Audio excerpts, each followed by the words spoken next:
उत्तर प्रदेश भारत का वो राज्य जहां हर गली में इतिहास है, हर ईंट में कहानी और कुछ जगहों पर खामोशी तक डराती है। यहाँ की मिट्टी ने साम्राज्यों को बनते और बिखरते देखा है। यहाँ की हवाओं ने विजय के जय घोष भी सुने हैं और पराजय की चीत्कारें भी। यहाँ सिर्फ मंदिर और किले नहीं हैं, यहाँ ऐसे स्थान भी हैं जहाँ रात ढलते ही हवा का रुख बदल जाता है, जहाँ सूरज की रोशनी डरकर लौट जाती है और अंधेरा अपनी कहानियां सुनाने लगता है। लोग कहते हैं कुछ जगहें आज भी जागती हैं, जहां गुजरा हुआ कल आज भी जिंदा है। लेकिन सवाल ये है, क्या ये सब सिर्फ अफवाहें हैं? क्या ये सिर्फ किस्से कहानियां हैं जो अंधेरी रातों में सुनाई जाती हैं? या सच में उत्तर प्रदेश की धरती अपनी तहों में कुछ ऐसे राज छुपाए बैठी है जिन्हें समझने की हिम्मत हर किसी में नहीं होती? रहस्य की शुरुआत होती है सदियों पुराने इतिहास से। युद्ध, विश्वासघात, तंत्र मंत्र और अधूरी मौतें, ये वो धागे हैं जिनसे उत्तर प्रदेश की कई ऐतिहासिक जगहों की रहस्यमयी चादर बुनी गई है। यहां की कई इमारतें आज भी अजीब घटनाओं के लिए जानी जाती हैं। अचानक तापमान का बदल जाना, बिना किसी वजह के आती हुई आवाजें, लोगों का अचानक बेहोश हो जाना और रात के सन्नाटे में दिखने वाली परछाइयां। विज्ञान इन सबको समझाने की हर मुमकिन कोशिश करता है। वो कहता है ये सब मन का वहम है, ध्वनि का परावर्तन है, या फिर किसी खास जगह का मनोवैज्ञानिक असर। लेकिन हर बार, हर दलील के बाद कुछ सवाल बिना जवाब के रह जाते हैं। कुछ अनुभव ऐसे होते हैं जिन्हें विज्ञान के तराजू पर तौला नहीं जा सकता। आज हम आपको उत्तर प्रदेश के उन्हीं 10 रहस्यमयी स्थानों के सफर पर ले चलेंगे जहां इतिहास, रहस्य और डर एक दूसरे से गले मिलते हैं। चलिए दरवाजा खोलते हैं उन अनसुनी कहानियों का जो आज भी अपनी जुबान खुलने का इंतजार कर रही हैं।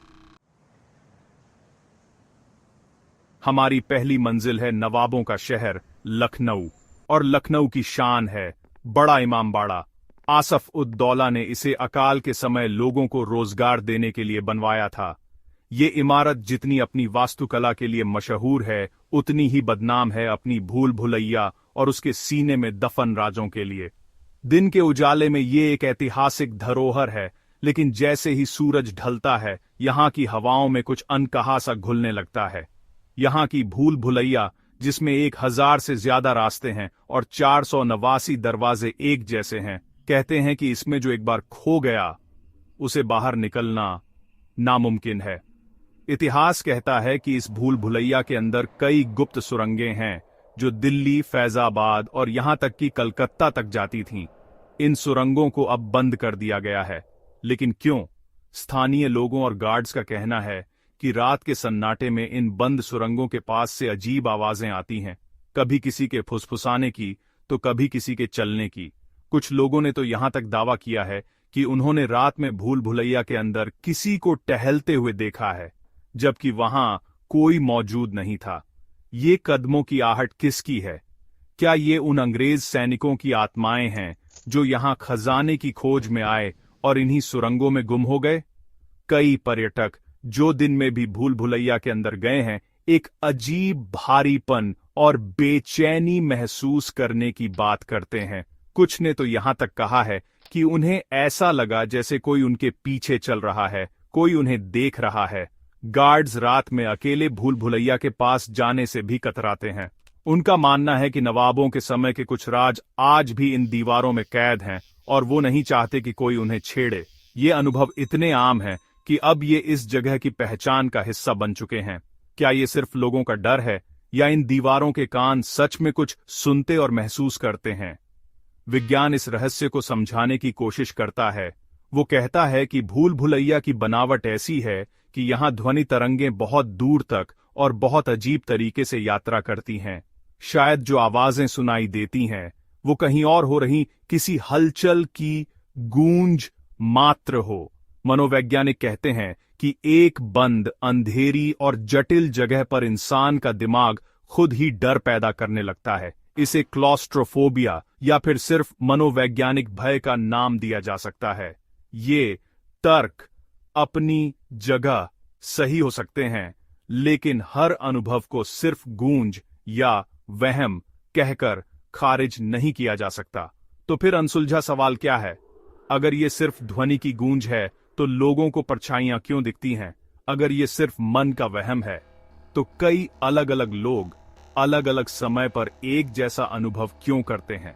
क्या बड़ा इमामबाड़ा सिर्फ ईंट और गाड़े की एक इमारत है, या ये एक ऐसा दरवाजा है जो हमें अतीत की उन अनसुनी कहानियों तक ले जाता है जिन्हें इतिहास के पन्नों में जगह नहीं मिली?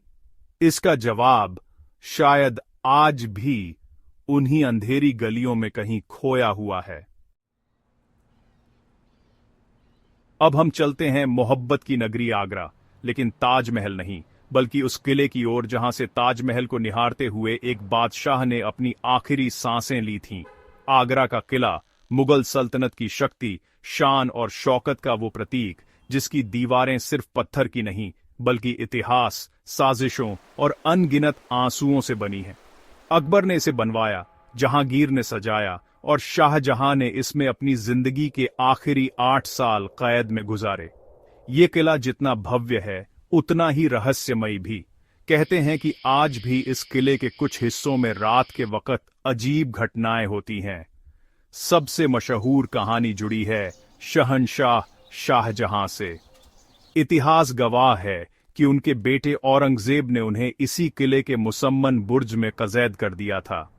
यहां से वो दूर यमुना पार अपनी बेगम मुमताज महल के मकबरे ताज महल को देखा करते थे। लोगों का मानना है कि शाहजहां की आत्मा आज भी उस दर्द से आजाद नहीं हो पाई है। वो आज भी अपनी कैदगाह में भटकती है, अपनी मोहब्बत को निहारती है। कई गार्ड्स और कर्मचारियों ने रात में मुसम्मन बुर्ज और दीवान खास के पास से सिसकियों और आहें भरने की आवाजें सुनने का दावा किया है। कुछ का कहना है कि रात के गहरे सन्नाटे में जब पूरा किला खाली होता है तब ऐसा महसूस होता है जैसे कोई शाही पोशाक पहने गलियारों में टहल रहा हो। ये आवाजें, ये एहसास, क्या ये सिर्फ हवा का खेल है, या उस बादशाह की आत्मा की पुकार है जो अपनी जिंदगी के आखिरी दिनों में अपने ही घर में एक कैदी बनकर रह गया था? लोगों का अनुभव सिर्फ आवाजों तक सीमित नहीं है। कुछ ने तो यहां तक कहा है कि उन्हें उस जगह पर अचानक इत्र की खुशबू महसूस हुई है जहां कोई भी नहीं था। वैज्ञानिक तर्क इस पूरे मामले को ऐतिहासिक घटनाओं के मनोवैज्ञानिक असर से जोड़कर देखते हैं। उनका मानना है कि जब हम किसी ऐसी जगह पर जाते हैं जिसके साथ एक दर्दनाक कहानी जुड़ी हो, तो हमारा दिमाग उस कहानी के किरदारों और भावनाओं को उस जगह पर प्रोजेक्ट करने लगता है। हमें जो आवाजें सुनाई देती हैं या जो हम महसूस करते हैं, वो हमारे अवचेतन मन में बसी उस कहानी का ही एक प्रतिबिंब होता है। हवा के झोंकों से पैदा होने वाली आवाजों को हमारा दिमाग सिसकियों या फुसफुसाहट के रूप में समझ लेता है, लेकिन अनसुलझा सवाल अपनी जगह कायम है। अगर यह सब सिर्फ मनोवैज्ञानिक असर है, तो उन लोगों का क्या जिन्होंने किले के इतिहास को जाने बिना भी इन चीजों को महसूस किया है? क्या आत्माएं सच में भटकती हैं? क्या मोहब्बत और दर्द की भावना इतनी शक्तिशाली हो सकती है कि वो समय और मृत्यु की सीमाओं को लांघकर पत्थरों में बस जाए? आगरा का किला आज भी ये सवाल पूछता है, और इसका जवाब शायद उन खामोश दीवारों के पास है जिन्होंने एक बादशाह को तिल तिल मरते देखा था। आगरा से कुछ ही दूर एक और शहर है जो अपने सीने में एक गहरा राज छुपाए खामोश खड़ा है। फतेहपुर सीकरी, अकबर का सपनों का शहर, जिसे बड़ी उम्मीदों और शान और शौकत से बसाया गया, लेकिन सिर्फ 14-15 साल के अंदर ही उसे हमेशा हमेशा के लिए वीरान छोड़ दिया गया। बुलंद दरवाजे की बुलंदी आज भी अकबर के दौर की गवाही देती है, लेकिन शहर के अंदर की गलियां एक अजीब अनकहे सन्नाटे से भरी हैं। ये वो शहर है जो अचानक छोड़ दिया गया, और इसकी वीरानी आज भी सवाल खड़े करती है। इतिहास की किताबें कहती हैं कि पानी की शदीद कमी के कारण अकबर को ये शहर छोड़ना पड़ा, लेकिन स्थानीय लोक कथाओं और कुछ इतिहासकारों का मानना है कि कहानी इतनी सीधी नहीं है। कहते हैं कि इस शहर पर किसी फकीर का श्राप था, या शायद कोई ऐसी अनहोनी हुई थी जिसके डर से पूरा का पूरा शहर एक रात में खाली हो गया। आज भी जब आप फतेहपुर सीकरी की वीरान गलियों में घूमते हैं तो एक अजीब सा एहसास होता है। ऐसा लगता है जैसे समय यहीं थम गया है, जैसे लोग अभी अभी उठकर कहीं चले गए हैं और बस वापस आने ही वाले हैं। लोगों का अनुभव यहां किसी भूत, प्रेत या आत्मा से नहीं, बल्कि एक भारी, बोझिल और डरावने सन्नाटे से जुड़ा है। पर्यटक कहते हैं कि दीवान ए आम और पंचमहल जैसी जगहों पर भी, जहां कभी हजारों लोगों की चहल पहल रहती होगी, आज एक ऐसी खामोशी है जो कानों में चुभती है। कुछ लोगों ने बताया कि शाम ढलने के बाद यहां के कुछ हिस्सों में ऐसा महसूस होता है जैसे कोई आपको देख रहा है, जैसे इन खाली महलों में आज भी कोई रहता है। ये एहसास इतना प्रबल होता है कि कई लोग यहां ज्यादा देर रुकना पसंद नहीं करते। वैज्ञानिक तर्क पानी की कमी वाली थ्योरी को ही सबसे ज्यादा पुख्ता मानते हैं। वो कहते हैं कि एक बड़े शहर और उसकी आबादी के लिए पानी की जरूरत पूरी न हो पाना ही वीरानी का सबसे बड़ा और तार्किक कारण था। यहां महसूस होने वाले अजीब सन्नाटे और बेचैनी को वो ईरी साइलेंस या मनोवैज्ञानिक दबाव से जोड़ते हैं। एक इतना बड़ा और भव्य शहर जब पूरी तरह खाली मिलता है तो इंसान का मन अपने आप एक अनजाना डर और उदासी महसूस करने लगता है। ये एक स्वाभाविक मनोवैज्ञानिक प्रतिक्रिया है। लेकिन यहां भी एक अनसुलझा सवाल खड़ा होता है। क्या पानी की कमी इतनी अचानक हुई कि अकबर को अपना सपनों का शहर यूं रातों रात छोड़ना पड़ा? या उस वीरानी के पीछे कोई और गहरा राज है जिसे इतिहास ने छुपा लिया? क्या उस रात सच में कुछ ऐसा हुआ था जिसका जिक्र करने से भी लोग डरते थे? फतेहपुर सीकरी की खामोशी आज भी एक पहेली है। ये सिर्फ एक वीरान शहर नहीं, बल्कि इतिहास का एक ऐसा पन्ना है जिसे शायद पूरी तरह से पढ़ा जाना अभी बाकी है। अब हम चलते हैं दुनिया के सबसे प्राचीन और रहस्यमयी शहरों में से एक, वाराणसी यानी काशी। वो नगरी जिसे भगवान शिव की नगरी कहा जाता है, जहां गंगा की लहरें जीवन और मृत्यु का संगीत एक साथ सुनाती हैं। यहां के 80 से ज्यादा घाटों पर दिन रात लोगों का आना जाना लगा रहता है। लेकिन इन मशहूर घाटों के बीच कुछ घाट ऐसे भी हैं जिन्हें गुप्त या रहस्यमयी माना जाता है। ये वो घाट हैं जहां आम लोगों की आवाजाही कम होती है और जहां अंधेरा होते ही एक अजीब सी खामोशी पसर जाती है। मणिकर्णिका और हरिश्चंद्र घाट पर 24 घंटे चिताएं जलती हैं।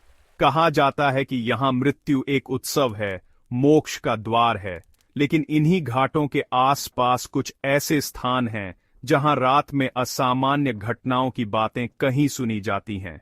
अघोरियों और तांत्रिकों के अनुष्ठान इन जगहों के रहस्य को और भी गहरा देते हैं। लोग कहते हैं कि रात के वक्त गंगा के किनारे कुछ घाटों पर अजीब परछाइयां और आकृतियां दिखाई देती हैं। कुछ लोगों ने जलती हुई चिताओं के पास से आती अजीब आवाजें सुनने का भी दावा किया है, जो चिता जलने की सामान्य आवाजों से बिल्कुल अलग थीं। लोगों का अनुभव यहां डर और श्रद्धा के बीच झूलता है। कई लोग इन गुप्त घाटों पर अकेले जाने से डरते हैं, खासकर सूर्यास्त के बाद। उनका मानना है कि यहां वो आत्माएं भटकती हैं जिन्हें किसी कारण से मुक्ति नहीं मिल पाई।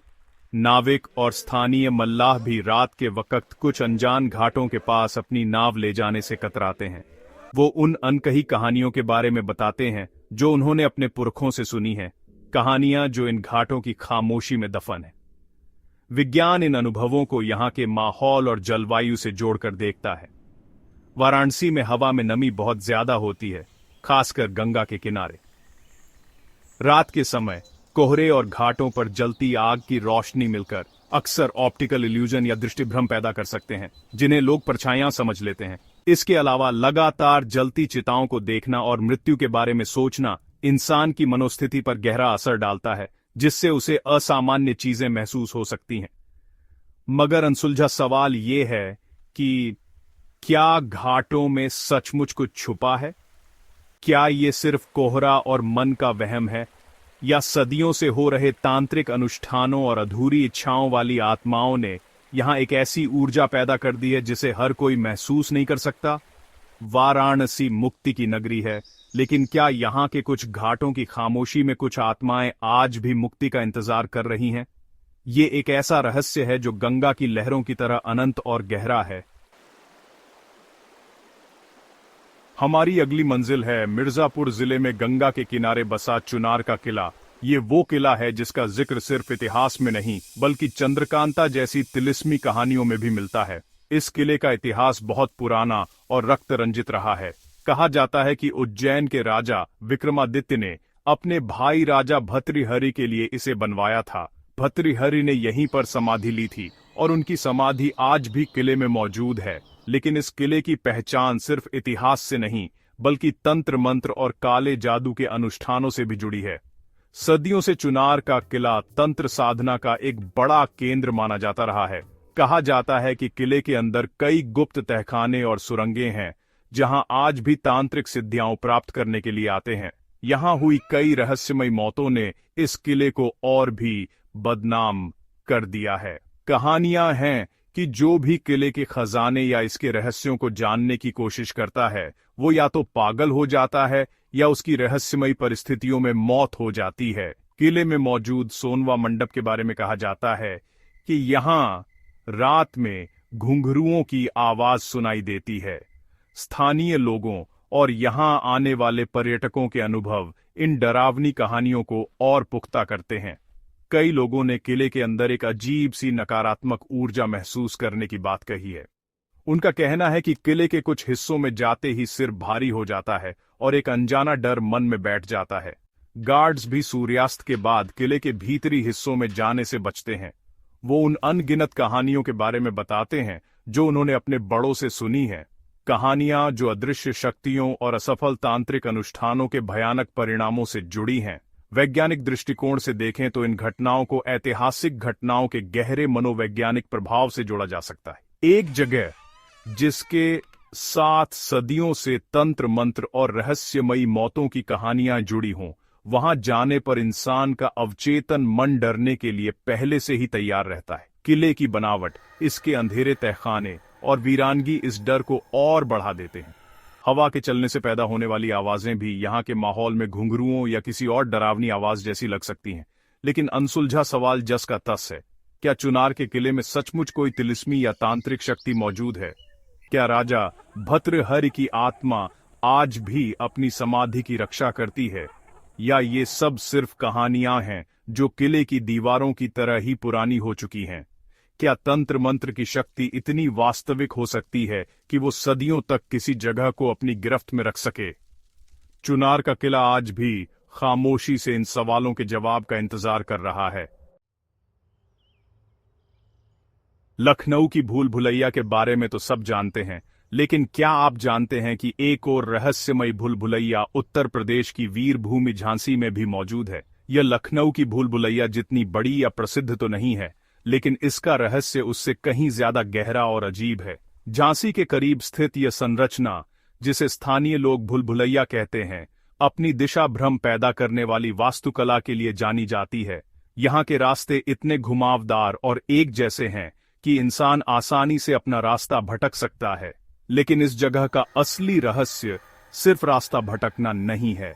यहाँ होने वाली घटनाएं ज्यादा अजीब और अविश्वसनीय हैं। लोगों का कहना है कि इस भूल भुलैया के अंदर समय का बहाव अजीब तरह से महसूस होता है।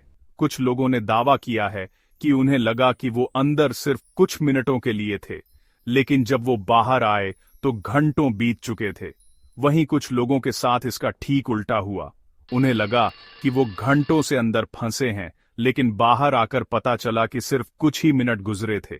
समय का यह अजीब खेल इस जगह को बेहद रहस्यमयी बना देता है। यहां आने वाले लोगों के अनुभव बेहद चौंकाने वाले हैं। कई लोग जो ग्रुप्स में अंदर गए वो एक दूसरे से बिछड़ गए, जबकि वो साथ साथ ही चल रहे थे। उन्होंने बताया कि अचानक उनके साथी उनकी नजरों से ओझल हो गए और फिर कुछ देर बाद किसी और रास्ते पर मिले। कुछ लोगों ने अंदर अजीब सी रोशनी और धुंध देखने की भी बात कही है, जबकि मौसम बिल्कुल साफ था। रास्ता भटकना एक बात है, लेकिन समय का धीमा या तेज हो जाना ये एक ऐसा अनुभव है जिसे समझाना मुश्किल है। वैज्ञानिक इस घटना को समझाने के लिए वास्तुकला के मनोवैज्ञानिक प्रभाव का सहारा लेते हैं। उनका कहना है कि एक जैसी दिखने वाली दीवारों, घुमावदार रास्तों और रोशनी की कमी के कारण हमारा दिमाग दिशा और समय का सही अंदाजा नहीं लगा पाता। जब हम तनाव या घबराहट में होते हैं तो समय को लेकर हमारा परसेप्शन या हमारी धारणा बदल जाती है। इसे टेम्पोरल इल्यूजन या समय का भ्रम कहा जाता है। यह एक जानी मानी मनोवैज्ञानिक घटना है। पर अनसुलझा सवाल अपनी जगह बना हुआ है। क्या समय का भ्रम इतना शक्तिशाली हो सकता है कि वो घंटों को मिनटों में और मिनटों को घंटों में बदल दे? क्या ये सिर्फ दिमाग का खेल है, या इस जगह की संरचना में सचमुच कोई ऐसी खूबी है जो समय और स्थान के नियमों को प्रभावित करती है? क्या इस भुलभुलैया में समय सच में अपना रास्ता बदल लेता है? झांसी की यह गुमनाम भुलभुलैया आज भी इन सवालों के साथ हमें भ्रमित करती है, ठीक वैसे ही जैसे इसके रास्ते करते हैं। झांसी का नाम लेते ही जहन में एक ही तस्वीर उभरती है।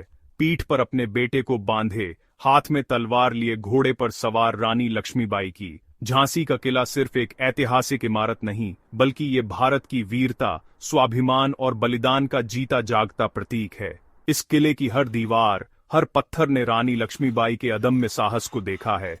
1857 की क्रांति के दौरान इस किले ने एक भयंकर युद्ध झेला, और शायद उसी युद्ध की गूंज आज भी यहाँ की हवाओं में जिंदा है।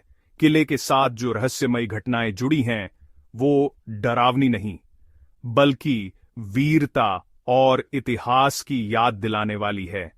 यहां काम करने वाले कर्मचारियों और स्थानीय लोगों का कहना है कि आज भी रात के सन्नाटे में किले के अंदर से घोड़ों की टापों की आवाजें सुनाई देती हैं।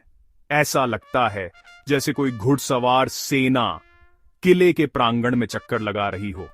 कुछ लोगों ने तो तलवारों के टकराने और हर हर महादेव के युद्ध घोष सुनने का भी दावा किया है।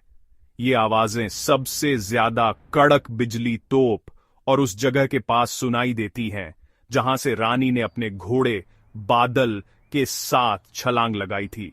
लोगों के अनुभव यहां देशभक्ति और रोमांच से भरे हुए हैं। जो लोग इन आवाजों को सुनते हैं वो डरते नहीं, बल्कि गर्व महसूस करते हैं। उन्हें लगता है कि ये रानी लक्ष्मीबाई और उनके वीर सैनिकों की आत्माएं हैं, जो आज भी अपने किले की रक्षा कर रही हैं।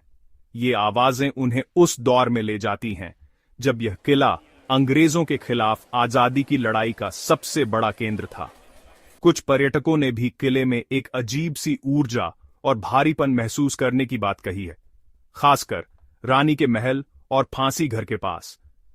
वैज्ञानिक दृष्टिकोण से देखें तो विज्ञान इन आवाजों को ध्वनि गूंज या अकूस्टिक रेजोनेंस के सिद्धांत से समझाने की कोशिश करता है। किले की विशाल दीवारें और खुली संरचना हवा के तेज झोंकों को इस तरह से प्रतिध्वनित कर सकती हैं कि वो घोड़ों की टापों या किसी और जानी पहचानी आवाज जैसी लगें।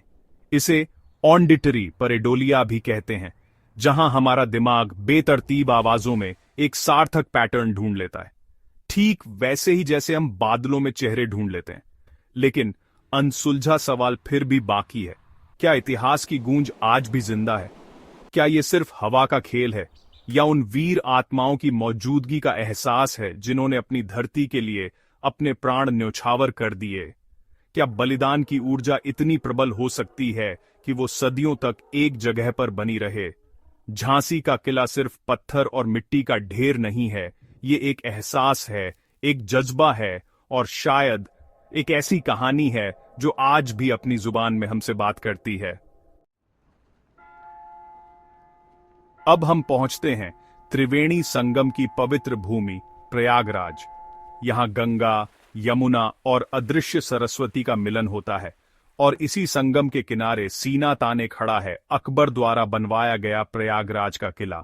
यह किला अपनी रणनीतिक स्थिति और भव्य वास्तुकला के लिए जाना जाता है, लेकिन आज इस किले का एक बड़ा हिस्सा भारतीय सेना के नियंत्रण में है और आम लोगों के लिए बंद है, और यही बात इस किले को और भी रहस्यमयी बना देती है। सवाल उठता है कि किले के उन बंद हिस्सों में आखिर ऐसा क्या है जिसे दुनिया की नजरों से छुपा कर रखा गया है। किले के साथ कई रहस्यमयी कहानियां जुड़ी हैं।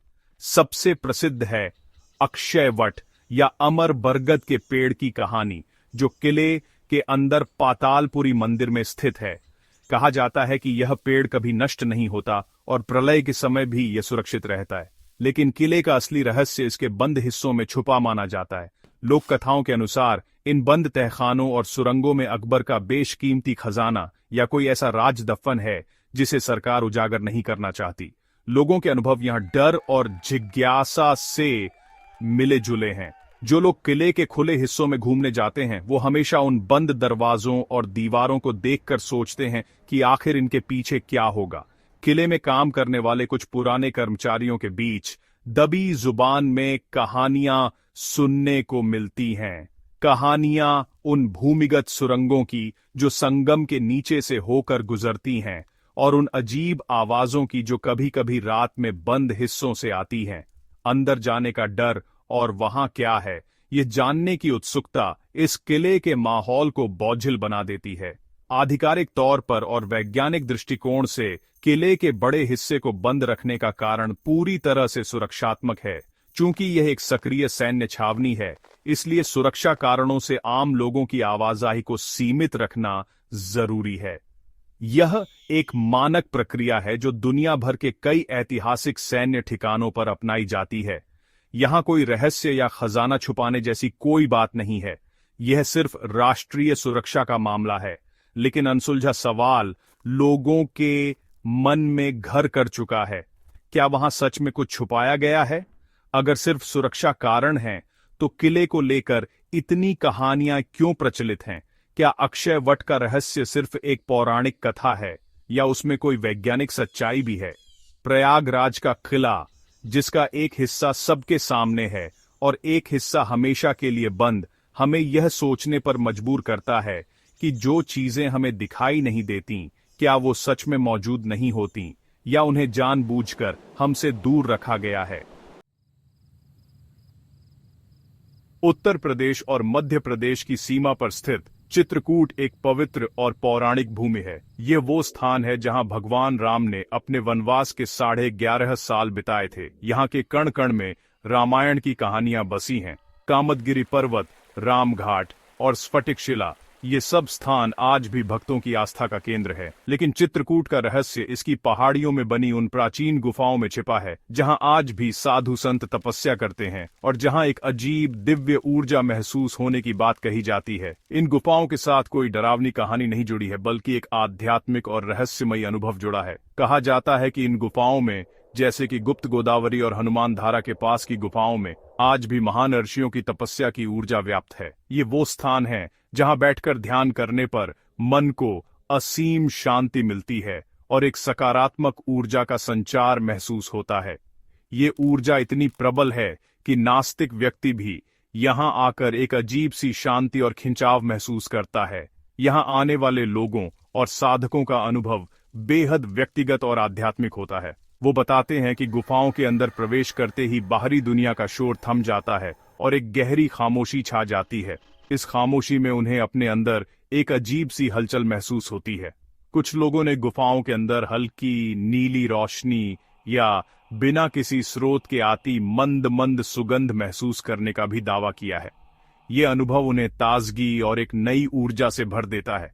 ये डर नहीं, बल्कि एक दिव्य एहसास है। विज्ञान इस अनुभव को समझाने के लिए कई तर्क देता है। एक तर्क है जियोमैग्नेटिक फील्ड या भूचुंबकीय क्षेत्र का। कुछ वैज्ञानिकों का मानना है कि कुछ विशेष भौगोलिक स्थानों पर पृथ्वी का चुंबकीय क्षेत्र ज्यादा प्रबल होता है। ये प्रबल चुंबकीय क्षेत्र मानव मस्तिष्क की तरंगों को प्रभावित कर सकता है, जिससे व्यक्ति को शांति, ध्यान केंद्रित करने में आसानी या एक अलग तरह की ऊर्जा महसूस हो सकती है। इसके अलावा गुफाओं का शांत, ठंडा और ऑक्सीजन युक्त वातावरण भी मन को शांत करने में मदद करता है। लेकिन इस वैज्ञानिक तर्क के बाद भी अनसुलझा सवाल रह जाता है। क्या इन गुफाओं में सचमुच कुछ दिव्य या अलौकिक छुपा है? क्या हजारों सालों की तपस्या की ऊर्जा किसी स्थान पर सचमुच संग्रहित हो सकती है? अगर यह सिर्फ चुंबकीय क्षेत्र है, तो ये हर किसी को एक जैसा सकारात्मक अनुभव क्यों देता है? चित्रकूट की गुफाएं हमें ये सोचने पर मजबूर करती हैं कि रहस्य हमेशा डरावना नहीं होता। कभी कभी रहस्य आध्यात्मिक, शांत और ऊर्जा से भरपूर भी हो सकता है। हमारी आखिरी मंजिल है बरेली शहर, और यहाँ की एक गुमनाम वीरान पड़ी पुरानी हवेली। उत्तर प्रदेश के कई शहरों की तरह बरेली में भी कई पुरानी हवेलियां और कोठियां हैं जो अब खंडहर में तब्दील हो रही हैं। ऐसी ही एक हवेली है जिसके मालिक सालों पहले उसे छोड़कर चले गए और अब वो पूरी तरह से वीरान है। दिन में यह टूटी फूटी दीवारों वाली एक साधारण इमारत लगती है, लेकिन रात होते ही यह हवेली अपनी मौजूदगी का एहसास कराती है। इस खाली और वीरान इमारत के साथ एक बहुत ही अजीब रहस्य जुड़ा है। स्थानीय लोगों का कहना है कि रात के अंधेरे में इस बंद हवेली के अंदर की खिड़कियों से रोशनी आती जाती दिखाई देती है। कभी ये रोशनी एक कमरे में दिखती है तो कभी दूसरे कमरे में, जैसे कोई लालटेन लेकर हवेली के अंदर घूम रहा हो, जबकि हवेली में बिजली का कोई कनेक्शन नहीं है और सालों से वहां कोई गया भी नहीं है। इसके अलावा कुछ लोगों ने हवेली के पास से गुजरते हुए औरतों के हंसने या रोने की आवाजें सुनने का भी दावा किया है। लोगों के अनुभव यहाँ पूरी तरह से डर पर आधारित है। शाम होते ही कोई भी उस हवेली के पास से गुजरने की हिम्मत नहीं करता। आसपास के घरों में रहने वाले लोग अपनी खिड़कियां उस तरफ नहीं खोलते। कई लोगों ने अपनी आंखों से उस रहस्यमयी रोशनी को देखने की बात कही है। कुछ युवाओं ने हिम्मत करके अंदर जाने की कोशिश की, लेकिन उनका कहना है कि अंदर घुसते ही एक अजीब सी ठंडक और भारीपन महसूस हुआ, जैसे कोई उन्हें बाहर धकेल रहा हो, और वो डर कर वापस आ गए। विज्ञान इस रहस्यमयी रोशनी को प्रकाश के परावर्तन या रिफ्लेक्शन ऑफ लाइट के सिद्धांत से समझाने की कोशिश करता है। हो सकता है कि सड़क पर चलती गाड़ियों की हेडलाइट्स या पास के घरों की रोशनी हवेली की टूटी खिड़कियों के शीशों पर इस एंगल से पड़ती हो कि वो अंदर से आती हुई रोशनी का भ्रम पैदा करती हो। हवा के कारण हिलते पेड़ पौधों की वजह से ये रोशनी चलती फिरती भी लग सकती है। आवाजों को भी हवा के कारण पैदा होने वाला शोर माना जा सकता है। लेकिन अनसुलझा सवाल अपनी जिद पर अड़ा है। क्या गाड़ियों की हेडलाइट्स हर रात एक ही पैटर्न में रोशनी पैदा कर सकती है? क्या हवा की आवाज औरतों के हंसने या रोने जैसी लग सकती है? और सबसे बड़ा सवाल, क्या उस हवेली में सच में आत्माएं हैं जो अपने पुराने घर को छोड़ना नहीं चाहती? बरेली की यह पुरानी हवेली हमें याद दिलाती है कि कभी-कभी सबसे बड़े रहस्य मशहूर किलों या महलों में नहीं, बल्कि हमारे ही आसपास की गुमनाम वीरान जगहों पर सांस ले रहे होते हैं।